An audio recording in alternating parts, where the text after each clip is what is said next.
basically says that upon determining that the Board of Supervisors has approved the license and that the applicant has complied with all conditions precedents to the issuance of the license, the tax collector shall issue the license. So I just need that approval from this board. Okay, thank you very much. We do have a recommended motion. So, Sherry, is the recommended motion adequate? Yes. The one that's on our agenda summary? Okay, we just need a motion to approve that. Supervisor McCowan? Thank you, Mr. Chair. I know that well, first of all, I'd like to ask, what is the fee for this festival? It is $150 a day, so it was 3 days, so it's $450 that the applicants paid. And is that based on your presumed cost of issuing the permit, or how does that work? That is based on a very old ordinance that is probably, I would say, maybe 40 years old. And at that time, I don't believe they did it based on your costs. I think they just assigned a fee. So I think that's what was done. And then in 2011, the grand jury issued a fairly lengthy report with numerous findings, a few recommendations, and I think one of the primary recommendations was to see better coordination between all the county departments that are involved in approvals for these festivals. And are you aware of any effort that's been made to review our process and maybe update it so that we do have better coordination in a more formalized way? I mean, I think you do coordinate, but it's not really clearly spelled out in an ordinance necessarily. No, and this actually was very well coordinated, and we worked very closely with planning on this issue because this one was appealed, and even Tim Mitchell helped us with that, to have, typically these are always on a consent calendar agenda. I mean, there's usually no controversy. In this particular instance where there were appeals, we actually put it on the regular consent and we moved it beyond this item, the use permit item. In the past, that has not happened. This board would get the outdoor festival permits prior to any appeals coming before the board. So we have been, my assistant Julie Forrester and I have been working closely. We have met several times with Steve and Andy and Dusty of the planning department, and we were in the first conversation. We need to rewrite this ordinance. This outdoor festival ordinance is quite obsolete. It really is. I mean, most of it was written in the 70s. As far as our office's involvement in this process, it's just a very duplicative process where we are basically doing a lot what planning does, but there are some things that need to be addressed that planning would like to address. We tried to do it before we got into the outdoor festival season, but we didn't have time to get it done. So we will get there. We will definitely be doing that. And I won't belabor it further, but it's just one of those items that we do need to update. So yes, planning is on board. They need to really take lead in this, and they are on board with that. Great. Okay, Supervisor Brown.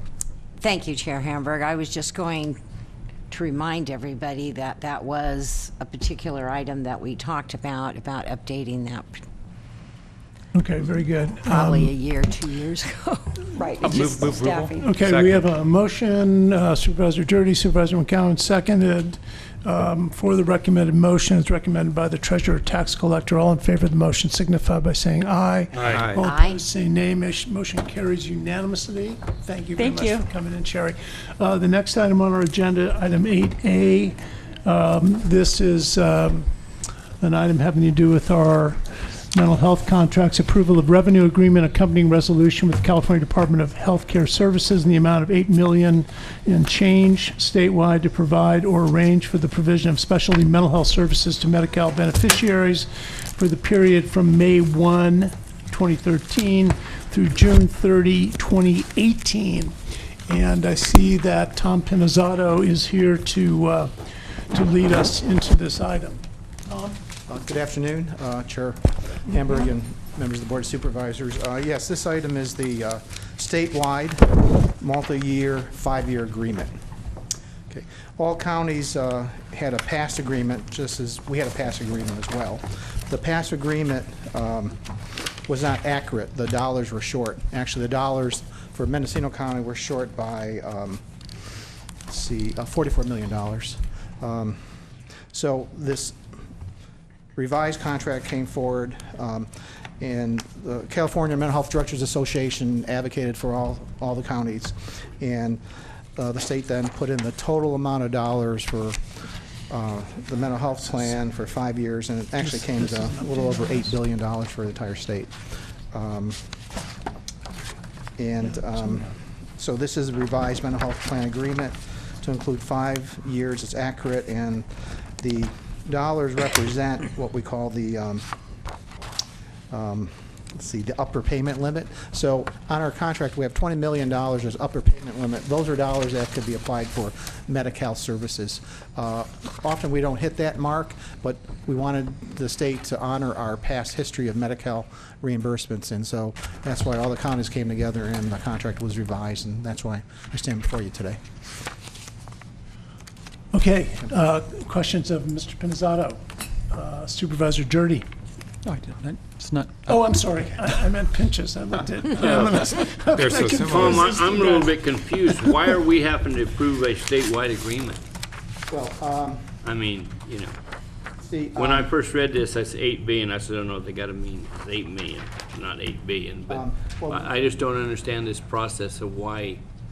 We got to get the signatory of every county in the state to make this go forward.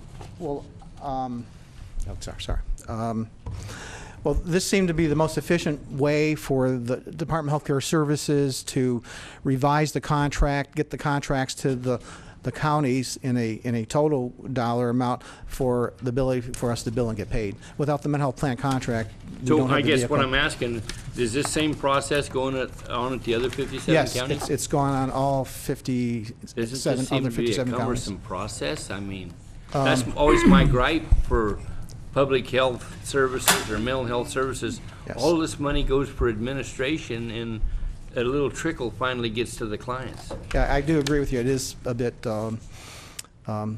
Cumbersome. cumbersome. Yes. This is not duplicative. This is 58 times duplicative. Yeah, luckily, we're only Whatever. 1/58th of that. Yeah, 158. I must say, in past years, all the counties did not have a mental health plan contract in place because of numerous language issues related to state hospital, other items, and so it's not uncommon, at least at this point. What we feel is that going forward with the Department of Health Care Services, that they will certainly streamline this as we catch up with our new world. So I can say with my lifetime history of government that I was involved in billion-dollar contracts.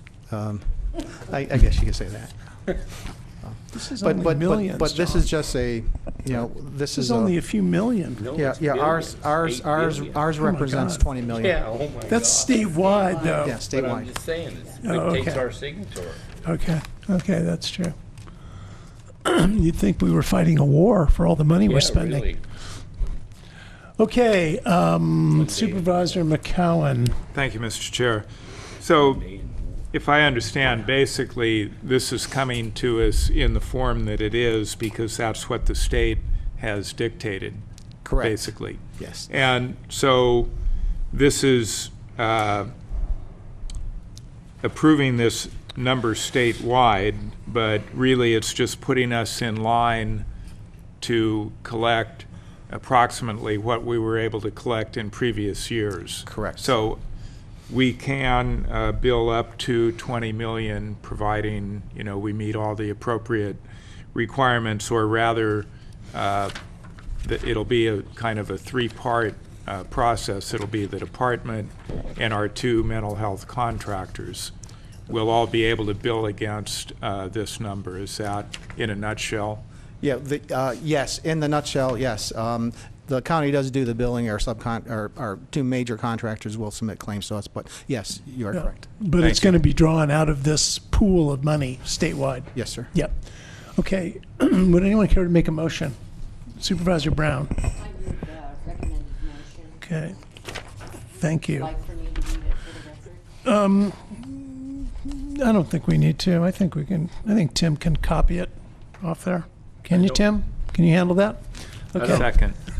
Okay, we have a motion and a second. Supervisor Pinchus. I don't know if I want to be part of spending $8 billion of taxpayers' money. Okay, well, you can not vote. Ralph. Okay, all in favor of the motion signify by saying aye. Aye. All opposed? Hearing none. The motion carries unanimously. Thank you, Tom. Thank you. Appreciate it. Okay. We have a couple more items. Ms. Angelo? Yes. Thank you, Mr. Chair. In the interest of time, there is just a couple items I'd like to cover, and I'd also like to say that we have some time-sensitive issues for closed session today, so I'm hoping that we could get to closed session as close to around 5 as we can. So I just want to let the public know that we do have the 4th of July holiday office closures, and with the exception of certain departments that will need to stay open, such as public safety, county offices will be closed on the 4th of July and Friday the 5th. And we're encouraging our employees to take a 4-day weekend, and certainly to have a safe and fun holiday with friends and family. Also, the organizational meeting of the Mendocino County Assessment Appeals Board will be held on July 15th, and that will be the next meeting after the summer recess of this board. So July 15th is the first organizational meeting of the Mendocino County Assessment Appeals Board. It will be held to elect a chairperson, to set calendar dates, and take care of other business matters. The Board of Equalization will be officially deactivated on June 30th as the county's official equalization body, and will be replaced on July 1 by the Assessment Board. The Assessment Appeals Board contains 3 active members of the public that were applied for the positions and were voted in, with specialties in public accounting, real estate, and property assessments. These members of the public have volunteered. They're on an unpaid basis, and they'll be part of the county's official appeal process. And then I also just wanted to comment on Sunday, June 16th was the kickoff in Ukiah for Concerts in the Park.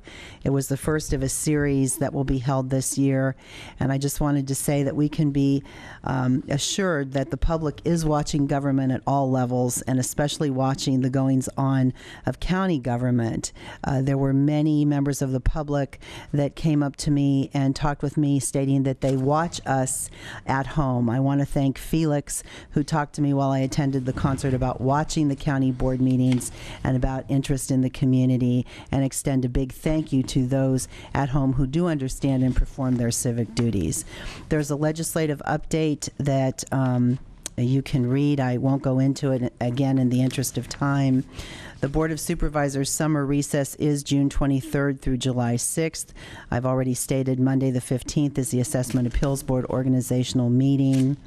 And there are attachments to my CEO report. I have the attachments from the Ukiah City Manager's April 3rd letter, along with those attachments to the letter, and the county's response, my response to the city manager. What I would like to reference is, towards the end of your packet, you will see a letter dated June 4th from me to Jane Chambers, our city manager, with a list of dates for a combined meeting between the city of Ukiah and the county of Mendocino to discuss our tax sharing ad hoc and agreement that we've been working on for many years. So you have those dates. And also there is a news release right next to that, which is the Mendocino County July holiday department schedules for July 4th and July 5th. And then you have a large packet that is a CSAC document on the state budget. So other than that, unless there are any questions, that will complete my report for today, Mr. Chair. Okay. Thank you very much, Ms. Angelo. Any questions of the CEO? Before we do a quick supervisor reports, the clerk has reminded me that that actually I pulled item 4A, and the reason I pulled it is because it deals with me, so I cannot vote on it. I must abstain, so it would take other board members to approve that item. So I need a motion to approve item 4A under consent. I don't believe you can conduct the vote. I would recommend, Mr. Chair, that you leave the podium and let the Vice Chair, Mr. Pinchas, run for this. Do I have to leave the podium? Yes, if you could, please, sir. Okay, do we have any discussion on item A? I'll move to reject the claim. Second. Second. Discussion of the motion. All those in favor? Aye. Opposed? One abstain, or one absent. One abstain. Hamburg's absent. Absent. Okay, moving back to supervisor reports. Trying to meet our remaining schedule for the day. Supervisor Dirty? I'll keep it brief, but this is actually an item we need to move on. The Mendocino Council of Governments, where Supervisor Pinches and I serve, has a contract with Dow & Associates. That contract has run about 15 years at this point, and the Mendocino Council of Governments Board needs to put out a request for proposals. And Dow & Associates is also requesting this. Our auditors are requesting this. And so to facilitate that, I would just request that the board direct staff, county staff, to work with city staff to refine the existing contract and facilitate the sending out of that new contract in the early part of next year, so that it could be put out to bid for proposals. Thank you. Anything else, Dan? Is that good? Well, else you wanna- I Well, I was know, requesting action, but yeah, direction of staff. Okay, well, I mentioned this before, but. okay. Informally, we certainly could, Okay. if this board chooses, there's no problem with us working with the cities and beginning the process. But I believe I would refer to our chief counsel. Yes, that would really have to be an agendized action for a formal board Okay. motion. That wasn't clear to me. Okay. Right. And Okay. then just the other thing is we do have the 4th of July weekend coming up and Sam Barbecue on the Mendocino Coast. And of course, everybody's invited. And I'm sure several of you will be able to go there once again. No, we're all going to Willis to the rodeo. I'm going to be cooking salmon that day. I think the next day is the Mendocino, Town of Mendocino Parade, Yeah. too. And actually, how many of you can come to the Mendocino Parade? Any of can. you? You will? You will? Maybe? Maybe? No? Maybe? I was a pooper scooper I know in you that. two were pooper scoopers one year. Any chance you'll come back? I'm going to have to check. Former Supervisor Duvall is the Grand Marshal this year, so Oh, that my should be a gosh. lot of fun. Okay, that's my supervisor report. Supervisor Brown. Thank you. We didn't give a supervisor's report last time, know so we I'm going to didn't. be really quick because I've I got know. a ton of I stuff, know. but some of it's still dated. I know. I would like to say that Leadership Mendocino, their gala will be this coming Saturday. I cannot attend. If someone can attend, we do have those graduation certificates and the proclamation by the board to be read. So if someone can, please connect with me so that we can get it all set up. I did give the certificates to staff today. LAVCO held their meeting, and just very quickly, we went over the final budget for the 2013-14 fiscal year, and we also talked about the LAVCO budget projections for a 5-year period. We also are going to vote for the Special District Risk Management Authority Board, 3 individuals: Humboldt County, John Woolley. I think that's a familiar name to most of us. Another individual from Humboldt County, I believe Arcata, Dennis Mayo. And then also Muriel Cliff from Cambria, and that's San Luis Obispo County, and that is for that particular district that provides insurance coverage for special districts. I think that's about it on that one. I went to the dedication of a beautiful mosaic, again done in collaboration with artist Elizabeth Raby, and this one was for Potter Valley. The children did it themselves, very beautiful, and it is hung up in the cafeteria. Attending the CSAC legislative conference, and that was the end of May. The board of directors did meet on Thursday, May 30th. Very quickly, we did go over the 2013-14 budget for the organization, and it was approved with a slight increase in dues. And then we also had presentations on the governor's budget, the governor's May revision, AB 109 allocation report, and the main action that we did take is that CSAC, and actually this was part of the Housing, Land Use, and Transportation Committee, they did come up with a policy on CEQA reform. I have a copy here for anyone that would like a copy of it. That way you know what CSAC approved. I would like to tell Chair Hamburg that they are forming an ad hoc committee or a working committee on county and state fairs. We heard this from all the counties throughout the state. If you're interested in being a part of that, we'll get you hooked up. Great. And then also part of the presentations was Senator Darrell Steinberg spoke, and he actually, a call for state action, invest in mental health services for community wellness. I have information here, can make you a copy. There was another program on securing California's water supplies, and when we think about the Delta and their plan, don't think that we're out of it. I want to remind all of you, when previous action was going on, Mendocino County became this dot with Lake County, possibly Humboldt. You couldn't really figure out how big that dot was, and we were termed the water solution. Of course, we're in a drought, but at the moment, but that's what we were termed. So we do have to keep our eye on this. We had a great presentation from Coast to Coast, RX Cards. That's the program that's been promoted. There's more information inside, and also information on how much money the county was paid as a result of constituents using those cards. Wasn't a big volume, but it was savings for our constituents. So that's a win-win situation. I attended a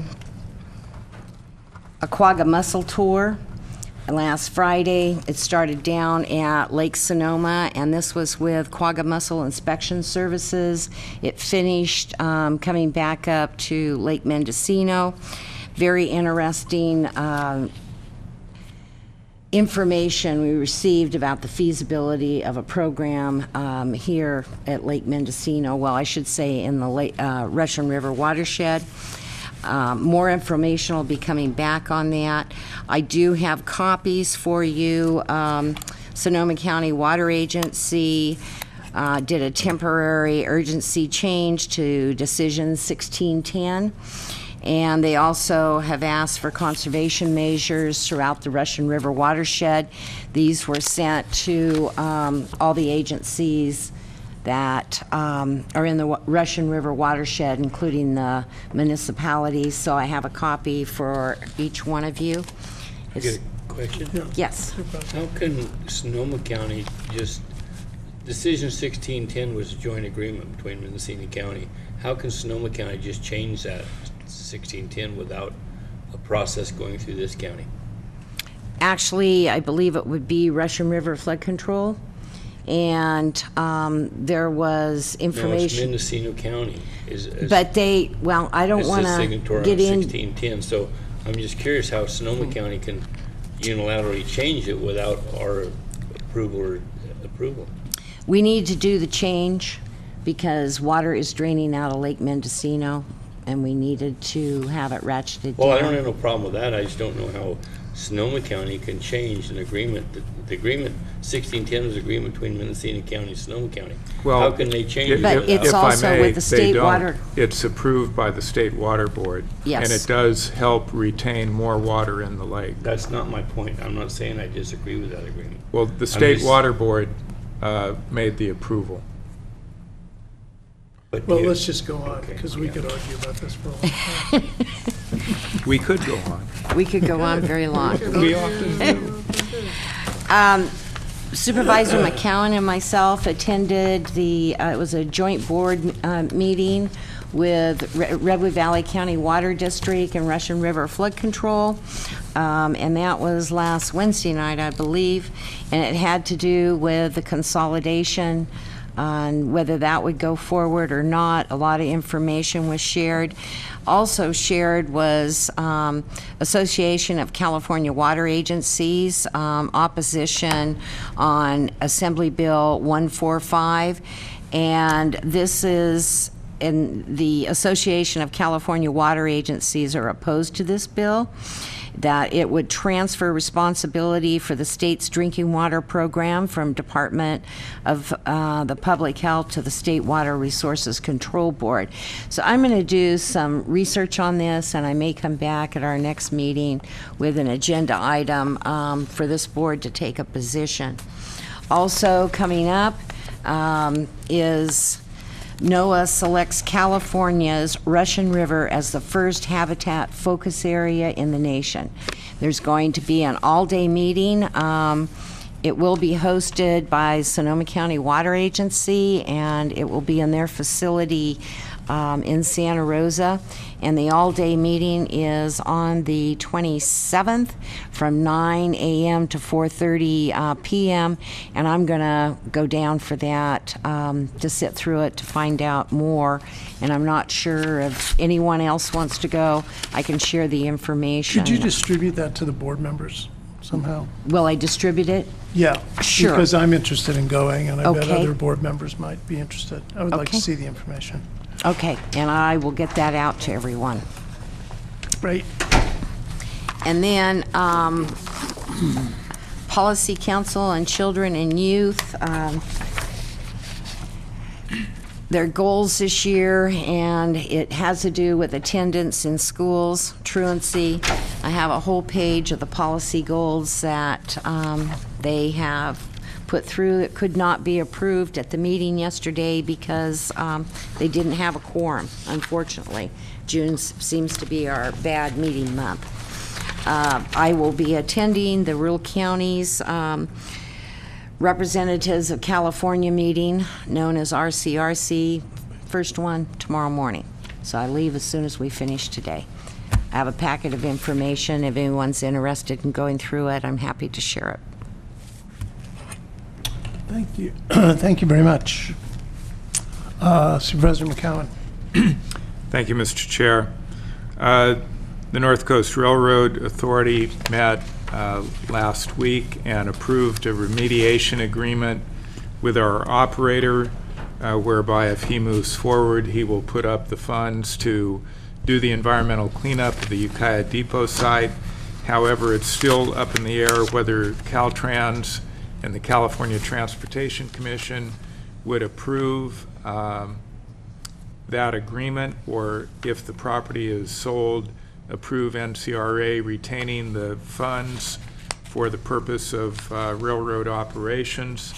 So NCRA is gearing up to make a formal request to Caltrans and the CTC, and I'll keep you updated as that goes forward. The Homeless Services Planning Group met yesterday. There was a preliminary presentation on the results of the point-in-time count. I think once they finalize that, it would be very appropriate for the Health and Human Services Agency to make a presentation to the board on the results of that count. The Mental Health Services Act meetings are underway. There was, I think, what they call all systems of care meeting on June 4th. There will be a series of forums throughout the county, and the first one in that series will be tomorrow at, I think, 10 a.m. at, or excuse me, 9 a.m. at the Public Health Conference Room #1 at 1120 South Dora Street, and it's a joint meeting between the Mental Health Board and the Mental Health Services Act stakeholders. I believe Supervisor Brown mentioned the joint meeting between the Russian River Flood Control and the Redwood Valley Water District. Bill Kohler, Director of the Redwood Valley Water District will be making a presentation to the City of Ukiah this coming Wednesday on the various water discussions that are going on among the districts. And also on Wednesday, the City Council will be considering whether to hold a special meeting for the purpose of updating all of the council members on the tax sharing discussions to date. And then I think as part of that, they will also be responding to CEO Angelo's letter suggesting that there be a joint meeting of the City Council and the board. Okay, thank you. Supervisor Pinchas. Nothing, other than you're all welcome to come to the 4th of July festivities in Willits. You can ride the train, too. There were invitations from the board of directors that did come to each supervisor. Okay, well, I'm gonna skip most of what I was gonna talk about. One thing I do want to mention, though, because it involved travel, is that from June 2nd to June 4th, I was at the Dominican University in San Rafael attending a conference on public banking. It was really the best conference I've been to in many years. A lot of national experts were there, and it wasn't just about, like, Bank of North Dakota and doing something on that level, but just what different municipalities and counties are doing to maximize the use of their investment dollars from their investment pools, from their retirement funds. In fact, I had a chance to sit on a panel with a guy named Herb Mayberger, who is on the retirement board for San Francisco County. And they had just received an opinion from their city attorney saying that the county of San Francisco could legally set up a public bank because they are a charter city, which, by the way, we are not. But there was just a huge amount of information there. I was also on the panel with a city council member from Toronto, Canada, which has done a lot of work in public banking. Also with Supervisor Avalos from San Francisco, who is very, very interesting man. So, this was just a very fascinating conference for me. There were some people there speaking who were, people I've been following since the 60s, and then they're even older than me. They're in their 70s and 80s, but it was a great conference, and I've been sharing what I learned down there with the local people who are interested in looking at these initiatives that are going on. And we even had a parliamentarian from Iceland who explained how that country got out from under the stranglehold that the big banks had on that country, basically by throwing out their government and starting over. And that's because Iceland is a small country, 400,000 people, but we're a lot smaller than that. You want to throw out your government over the first And I really like this one quote. I'm just going to give you one quote. This is from somebody who's long dead, but Henry Ford. "It is well that the people of the nation do not understand our banking and monetary system, for if they did, I believe there would be a revolution before tomorrow morning." And with that, I will end my comments. So, Chair Hamburg? Yes. I just wanted to remind you, and maybe others, that there was an effort a number of years ago to change Mendocino County to a charter. Well, there's actually a group in the county currently that has already come up with the language of a proposed charter for Mendocino County. Of course, it takes a vote of the people, simple majority, and Mendocino, I believe how many charter counties are there? 20, 18, 13? I don't have an exact number, but I've worked in 2 of them. Yeah, anyway, there are charter counties. It does take a vote of the people, and according to the city attorneys, and I just talked to the city attorney from San Francisco, this is definitely an option. It does give the county more leeway than operating under the strictures of the California Constitution, which is what we operate under as a general law county. So, with that, we will adjourn to closed session. There will only be direction to staff coming out of this closed session, if that makes any difference to Erica. And with that, we will be adjourned, but we will come back and report out of closed session that we gave direction to staff.